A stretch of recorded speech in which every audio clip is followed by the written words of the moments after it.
welcome to Board Game Heaven. I'm at Spiel Essen 2019 at the Voodoo Games booth together with Andre. Yes. Hey, Hi. Andre. Hi. So Andre, tell me, you've got a whole new game set up here, which is still a prototype. Right, correct. It's still a prototype of our upcoming game called Night Tales. Night Tales. Yes, it's called Night Tales, and as the title suggests, players are playing knights. Yeah. It's a game for 1 to 4 players in the base game. We have a 5th player option, and we set the game to last for about 60 minutes. You can be quicker if you know the rules already.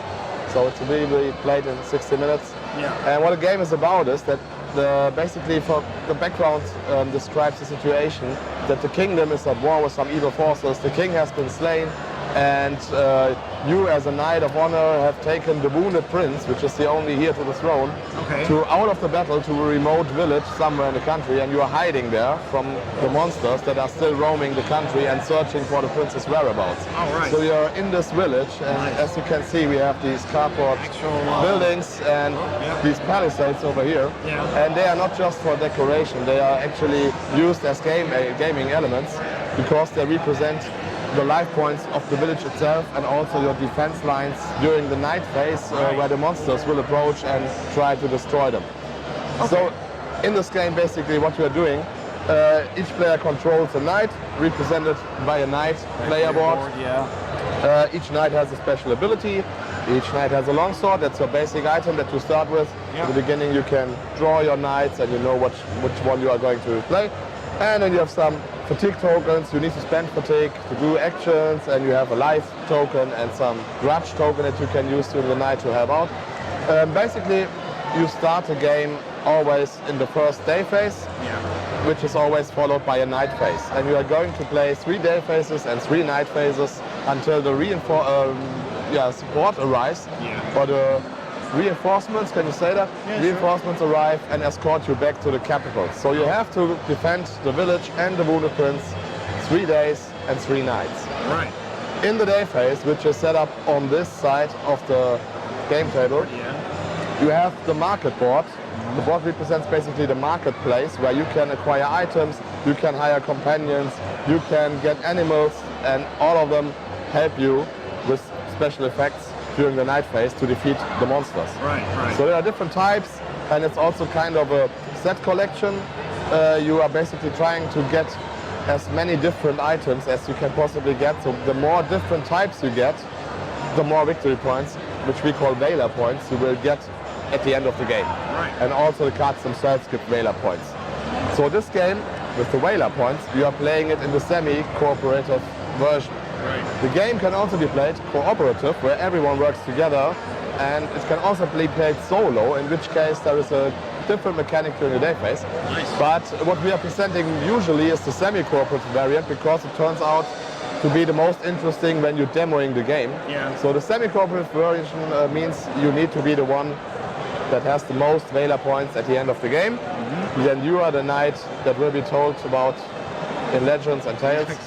But you have to work together, otherwise you will not have a chance to survive the night phase, which takes place over here. So once the players have just finished their day phase, the first one finishes the day phase, will basically go to the wall as the first one, and then maybe this guy finishes next, and they will be placed on the other side. I'm not sure if you can see it on the video, but there are some spots over here for the players. And this will also determine the starting positions for the night phase. And during the night phase, you will reveal the first rank of monsters. We have like ranks, 2nd and 3rd rank, and we have lanes. And the monsters you can see are always the one in the first rank. Who basically have life points. They tell you which dice you are going to use, and how strong they are, and to which faction they belong. They basically we have 3 factions. We have orcs, we have beasts, and we have undead. And it's the same as on the day phase. There's some kind of set collection taking place. You want to collect different kind of monster types. So you want to collect an orc minion and a beast minion and an undead minion, but also an orc champion, which are the stronger versions of the monsters, and champions for the other factions. And you also have these knight cards which tell you, depending on the difficulty you are playing, it tells you how much champions and minions you are going to use in the setup. Then they are shuffled together. The champions come from the champion deck, the minions from the minion deck. They look the same from the back. which is needed because you should not know where the champion is located. And every night phase is also accompanied by a boss at the back of the battlefield. Right. You will reveal a boss, one out of 3 bosses. He has his own tactic cards.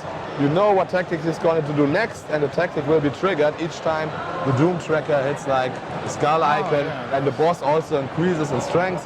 So you have some mechanics in the night phase that work together, and there are some synergies because guys like him, they would move to the back of the lane. They have a special ability. They move to the back and they support themselves, but also all others in front. And then you reveal the next one. And some of them have like a rank effect, supporting all the others. And players need to figure out a good way to go through the night phase and see which monster would be the best one to defeat first, so the others become more easy to be defeated. And each time you defeat something, they will just shift to the front, and the next one will be revealed like this, and then this one has a rank effect, will give everyone a shield, and that's how basically the monster and night phase interaction happens. So during the night phase, you always have to defeat all 9 monsters? Yes, the boss will come, he's out of the battlefield, but as soon as the last rank is cleared, because they have shifted to the front, he will enter the fight, and then you can attack him. The only thing is, attacking in the first rank will cost you like 1 fatigue that you need to spend, and attacking in the second rank costs you 2 fatigue, and the third rank costs you 3. Right, and the issue is, once, I'm not sure, maybe we can put it over here to see on the camera, you have this health point marker, and your fatigue goes up, your health goes down, and as soon as they touch each other, you are out of the night. So if that happens, I would leave the night phase, go back into the day phase, and the last spot still available. But also a cool thing is, you have this grudge value, which you can use to reroll dice or buy additional dice for your fights, and the more life points you lose, the more grudge you will get to spend. So there's a catch-up mechanism for the guys that are losing health. They are getting a bit out of it by using more grudge. And yeah, basically that's how players have to find out a way to deal with that, and also take a look at their own goals, because they still want to win the game, get this one monster that gives them an additional set bonus. And there's just one more thing I can mention. Each day is basically having a quest card, which means defeat an undead monster. So the first guy who's able to defeat a monster can get extra points and places his quest token on it, and you can have like quests throughout the game. And also on the night side you have something which means, depending on where your health tracker ends the night, you are either in the green, yellow or red area of your health bar, and you can get extra points from that as well. That's so clever. And as I said, the items help you out, having some cool effects which will deal with some, or help you to defeat the monsters. You can only use each item once. If you have an item, you can use it up. Next day everything refreshes, you reset your health, and you're facing a new night thereafter. And when the third night is gone, is over, the game is over.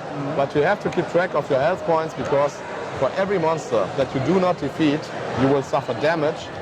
And minions, each minion that's still revealed at the end of the night, or even not revealed, they will be turned up. If that would be the case, they would do 2 damage in here, so you will lose 2 of your palisades. And once the third one is gone for 1 lane, all other damage coming through this lane will destroy 1 of your buildings. And once all your 3 buildings are gone, everyone lost the game, because the village has been overrun by the monsters. So these are actually functional pieces. That is so cool. They are functional pieces showing the health points for each of the lanes and the total health points of the village. And the special thing is that once you lose 1 lane, it doesn't matter how many you have here, all damage going through here, because it's open, will directly go on your village. And so you have to keep an extra eye out on this lane for the following nights, and make sure you clear off everything that's coming this way. That's the basic idea of the whole game. And this will be coming to Kickstarter in January 2020? It will be on Kickstarter in January 2020, so in a couple of months we will be ready, and we hope people are picking it up and like the idea and have a look at it. I will put a link in the description below this video, so you can go and check that out. Thanks. Well, Andre, thank you very much for your overview of this magnificent looking game. I can't wait to see it. I'm glad that I had the chance to show it to you. Absolutely. It's been really great talking to you. Thanks for watching. I hope you enjoyed this video. If you did, please give it a thumbs up, and don't forget to subscribe. and I'll see you next time on Board Game Heaven. Bye.